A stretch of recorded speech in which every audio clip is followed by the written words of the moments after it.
What's up, dogs and dogettes? Harkdawg 25 here, welcoming you to Season 2 of the NFL Pickem season against the spread.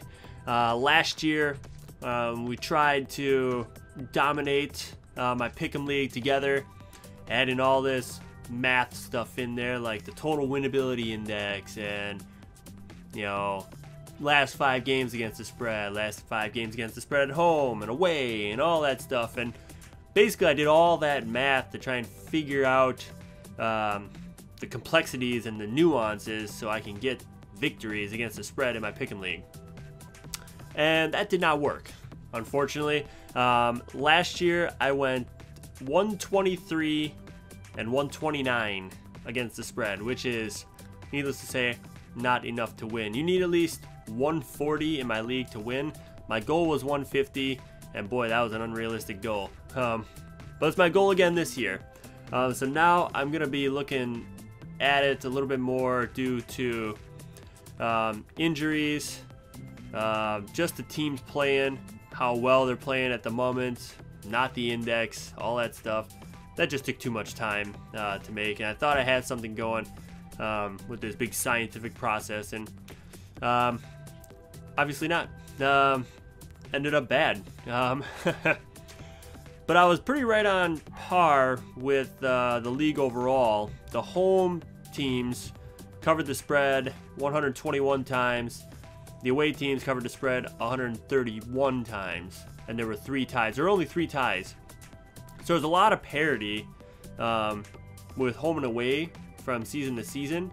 But overall, out of the last 4 seasons, I have 491 wins at home, 501 wins against the spread away, and 31 ties. So it's almost 50-50. I mean, even my computer here shows 50-50. It's rounding it up and rounding it down, which is insane for 4 years. So those guys in Vegas know what they're doing. It is incredible. But let's jump right into it this year. So first game, this is coming out tonight. New England versus Pittsburgh. New England is favored at home by 3 points. Tom Brady's suspension is lifted. Hooray! Deflategate's gone. But will it ever be gone? Probably not. And New England is going to come out in Foxborough on Thursday, or I guess tonight. I'm recording this on Tuesday, so the video's coming out Thursday because I want to get the picks to you guys obviously before the week starts. I feel Brady's going to come out and just flat stomp Pittsburgh and just show the nation, show the world that after what he went through the past 8 months, is only determination to get another Super Bowl championship to one Patriot way there in Foxborough. But I got New England covering, obviously, the 3 points. Pittsburgh has a really good team, but Le'Veon Bell suspended, Martavis Bryant suspended. So really you're down to Antonio Brown and Roethlisberger carrying that team with a defense that is subpar, to say the least. And New England, Gronk can be catching balls. Edelman, you know, they made it through the offseason pretty much injury-free and suspension-free, aside from Blount, but you know, they aren't going to need him. Brady's just going to dominate. So, New England, first game of the year, first win of the year for the dog, hopefully. Okay, game 2. My Green Bay Packers visiting the Chicago Bears down in Soldier Field. Now, Chicago has lost Kevin White, their rookie wide receiver. Alshon Jeffrey's been hurt. They did pick up Eddie Royal. Forte is aging. New coach and John Fox. Trestman offense isn't going to happen anymore.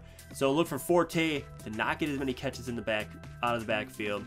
And he has not had very many runs over 20 yards in the last couple of years. In fact, he had 1 last year, 20-yard run or more. So he is declining, and I avoided him in the first couple rounds of my fantasy draft just for that reason. I had him last year in my PPR leagues, and he caught 85 balls. I mean, which is nice. It brought his point total up pretty high. But his rushing stats aren't there anymore, and his receiving stats are dwindling each year. And I got Green Bay. Okay, Jordan Nelson tore his ACL. There goes one of my big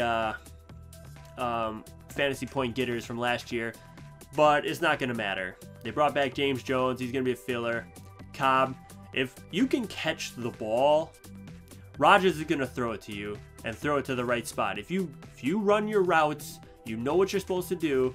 He will deliver the ball. All you have to do is catch it and hold on to it. Turn upfield, go down, whatever. And they're not going to have any problem taking care of Chicago and the 6.5 points down there, especially with big boy Eddie Lacy as well running. So I got Green Bay in that game. Third game, let's kind of zip through this a little bit quicker. Houston favored by 1 point at home against Kansas City. Okay, Houston, they got Brian Hoyer. Great. Arian Foster's out. Well, that sucks. So basically, since they got Hoyer and no Arian Foster, I'm not picking them. I'm picking Kansas City. Kansas City picked up Macklin in the offseason. Kelsey coming back. Charles is going to be healthy. And that defense is going to be healthy. You got a couple people back on the D-line and the linebacker core from last year that were injured. And Kansas City's just going to take it to him. J.J. Watt will get his 2 sacks, but that'll be only highlight for Houston. I don't see him scoring many points in this game. Maybe 14. Kansas City's probably going to win, 24-14, something like that. All right, fourth game. New York Jets at home, favored by 3 against the Cleveland Johnny Manziel Browns. I got the Jets winning and covering. Fitzpatrick is a decent QB. Johnny Manziel is not. We have yet to see anything. He's injury prone. McCown's backing him up. He's 35 years old. Hasn't really done much. I think he's 18-32 as a starter in the league. So I got the Jets covering. They got a lot of weapons. Chris Ivory will be decent. I had him last year in fantasy, and he didn't really do much. But they do have Brandon Marshall. They do have Decker, and they got a stout defense coming in, and they're gonna pick Manziel or McCown off a couple times. So I got New York Jets in that game. Game 5, Buffalo at home against Indianapolis. Indianapolis favored by 2.5 on the road. I have Indianapolis here. I mean, they only revamped and powered up even more on that offensive side. And Buffalo has a good defense. They got rid of Kiko Alonso, unfortunately. But they still got a good defense. Rex Ryan, defensive-minded coach. But Tyrod Taylor, what? McCoy, hamstring injury. Percy Harvin, cancer in the locker room. Sammy Watkins will be good. I like Sammy Watkins. But I just think Indianapolis is going to be too powerful for Buffalo, and they're going to win by at least 2 touchdowns this weekend in Buffalo and cover the spread. Next game, Washington at home against the Ndamukong Suh-led Miami Dolphins.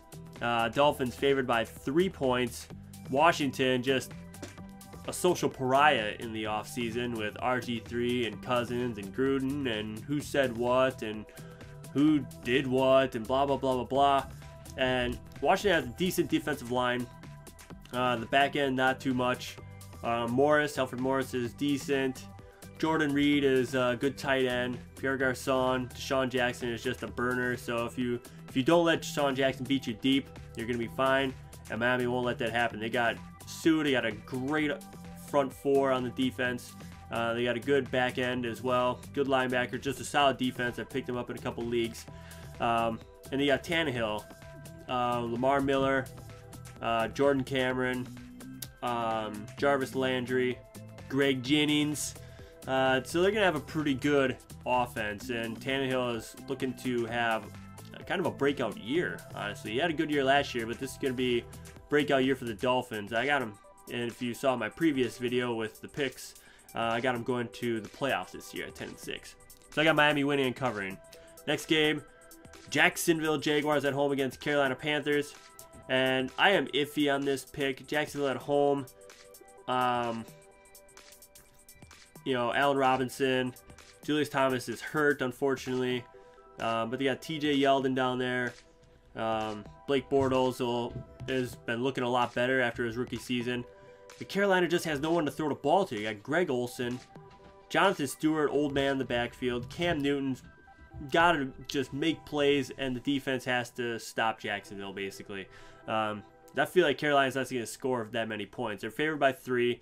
I'm picking them with a 17-13 victory. I mean, it's it's a toss-up. I can go either way with this one. But I'm going Carolina, just because they're a little bit better all-around team, and they'll make some plays. Next game, St. Louis Rams at home against Seattle Seahawks. Seahawks favored by only 3.5, which is surprising. But St. Louis has a very stout defense. Nick Foles coming in there, Brian Quick, Jared Cook, Todd Gurley. I don't know if he's going to play the first game, but he's going to be a difference maker for sure in the backfield when he does come. Seattle picking up Jimmy Graham. I guess Jimmy Graham is not... The players don't really like him there, unfortunately. He's a big name, but he's also just a big loudmouth. Cam Chancellor still holding out on his contract, which is surprising. But I have Seattle winning and covering just because Russell Wilson's going to make plays. Lynch is going to burst through that defensive line. I don't care that they got a great defensive line and depth in St. Louis.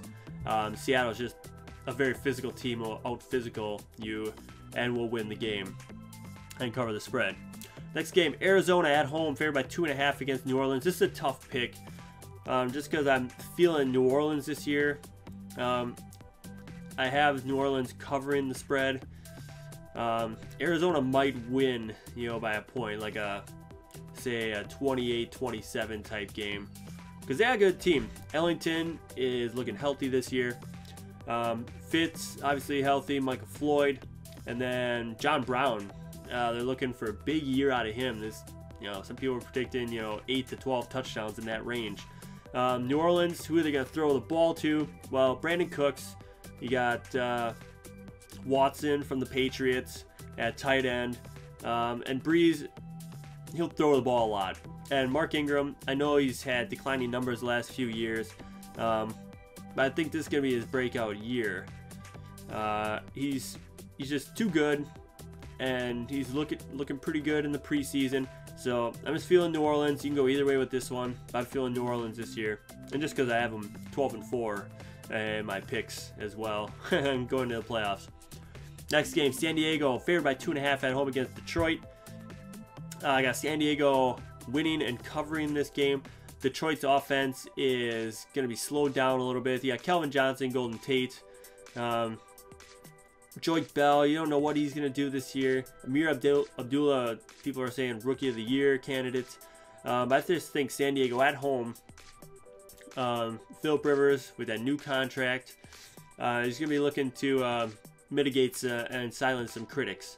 So I got San Diego winning and Detroit not covering the spread. So San Diego's my team. Then the battle of the rookies, the 1-2 battle. Tampa Bay at home, favored by 3 against Tennessee and Marcus Mariota. I do have Tampa Bay winning this game and covering the spread. I just think they have a little bit more talent on the offensive side and the defensive side as well. You got Jameis Winston, who's more of a NFL QB, and you got Mike Evans, you got Austin Seferius-Jenkins, Doug Martin's healthy finally, and the defense is pretty good. It's definitely improved over the last couple years from their, Tampa Bay had a rough year last year, but with the QB makes all the difference, and a big QB like Jameis, who's going to be running for first downs and diving for the end zone, and he's going to get some running touchdowns. I feel like Tennessee, Mariota is a little bit more finesse. He's got Delaney Walker, he's got Kendall Wright there. Bishop Sankey hasn't really shown you much his rookie season, so maybe he's going to have a better sophomore season. But I just feel Tampa Bay at home is going to be too much for the Double M and Tennessee. Oakland is underdogs by 3.5 at home against Cincinnati. This one you could flip-flop either way. I'm just looking at it this way. Cincinnati, Andy Dalton's going to come out. He's got A.J. Green back. He's got Eifert. He's got Marvin Jones back and Sanu. Jeremy Hill, breakout year. Gio Bernard. The offense is loaded. Geno Atkins is back on the defense and is going to be in Carr's face and stuffing Latavius Murray. I just think Oakland is too young, and they'll improve as the season goes on. You got Amari Cooper, Carr, Latavius Murray. And you got Charles Woodson on the defensive side, my favorite player. But I just think Cincinnati's going to win and cover this just because they have more talent and more weapons on the offensive side. Next game, Denver at home, favored by 4 against Baltimore. This is a tough game. Manning's coming off that terrible last 3-4 games last year where he had that thigh injury. Baltimore is a rising star. Well, I mean, they have been high. They've been high for years. But I think they got a chip on their shoulder after losing to the Patriots and Tom Brady calling them out for not knowing the rules. They're going to be pissed. And they're going to take it out on somebody, and Denver happens to be that first team. Now, Denver might win the game by 3, but, I mean, Baltimore is going to cover the spread. So, I have Baltimore covering there, of course. Next game, Dallas at home, favored by 5.5 against the New York Football Giants. Losing DeMarco Murray is huge, obviously, for Dallas. That defense was supremely helped by the offense, holding the ball 35 minutes a game, keeping the other offense off the field, keeping that defense fresh, and getting them leads as well. And when the team has leads, the defense going to play better because it's like, well, you get more one-dimensional. So I have the Giants covering the spread. I think Dallas will win the game at home. Odell Beckham Jr. is just going to be an absolute beast. Rashad Jennings should be good. Victor Cruz, if he ever gets healthy, will be the 2-punch there. Larry Donnell, we'll see what he had a couple good games last year, but it was kind of like this, where he had highlights and a lot of lowlights. Highlight, a lot of lowlights. I know he had those 3 touchdowns that one game. But I got the Giants covering. I feel like they're just going to have to air it out, and they might sneak in a backdoor cover, like, a late touchdown or field goal or something. And, yeah, so I got the Giants there. Atlanta at home against the Philadelphia Eagles. And the Eagles are just a supremely talented team. If Bradford stays healthy, that team is going to be potent. I mean, when I watched them against the Packers and that first-team offense got our first-team defense, Philly just ran it down our throats, short passes, getting Murray in space, hitting Aguilar, hitting Matthews, Selleck, Cooper, bringing in Ryan Matthews. I mean, they just, Sproles. I mean, they have so many weapons on that team, and the defense is much improved. Kiko Alonso coming in. And the cornerback, that Maxwell, did they get Maxwell from Seattle? They got a cornerback from Seattle. Anyways, they're much more talented than Atlanta on the defensive side, and definitely more talented at a running back position, about even at the wide receiver, and all that adds up to a Philadelphia win and a cover in Atlanta on Monday night. Last game, second Monday night game, San Francisco at home against your Minnesota Vikings. At the Vikings winning and covering this game, they have just vastly improved over the last 2 years. That defense was strong last year. I think it's only going to be stronger. That offense is going to be way stronger with AP coming back. Charles Johnson is a sleeper, my sleeper boy for fantasy. I have him on all the teams that I've picked, as nobody's picked him up before the 11th round. And you get a 10th round, you already have most of your receivers and stuff. So you kind of just want to double up and triple up and make sure you have good backups. And Charles Johnson's been there, and I think he's going to be good. Even though Mike Wallace is there, Mike Wallace is getting old, and Charles Johnson is just a better player. San Francisco, just the worst offseason you could possibly have for a franchise. Everybody retired on the defensive side. They're still going to have a decent defense, but offense, Gore's gone. You got Carlos Hyde, who's kind of unproven, mainly unproven. Anquan Bolden, who's aging. He had 1,000 yards last year, but he only caught 4 TDs. Vernon Davis, aging. Torrey Smith, did some decent things last year in Baltimore, but not too much to, raise an eyebrow at. And it's just, Kaepernick is recessed. He's trying to become a pocket passer. He's got to run. They got to get him outside the pocket. They got to get him running against. I know teams are like figuring him out, but he's still just an athletic freak, and just very strong, very fast. You got to get him running. You got to get him breaking down the defense outside of the pocket or running up between the tackles. Get him in space. But I don't think they're going to do that. I think Minnesota is going to contain him. I think Minnesota's going to outscore them, and Minnesota's going to win and cover. So, the theme of these picks this week is the away teams are going to cover or win and cover. I only picked 4 home teams. I got 12 away, which has never been a good combination. Mostly you want to go like 7-9 or 9-7 because it evens out overall. But I just feel like the more away teams I have this week, the better I'm gonna do. So I'm hoping for like a 10 or 11 win start. Who knows? And it's the parity of the NFL. So, and that's why Vegas makes a lot of money with these games. Like I said, it's pretty close to even over the last 4 years at 500 and 500 basically, wins for each side. So I hope you enjoyed. Remember to like the video, comment, subscribe, leave your picks below, leave your fantasy questions below for me. I'll try and help if you need help. And also, go Packers. We'll see you next week.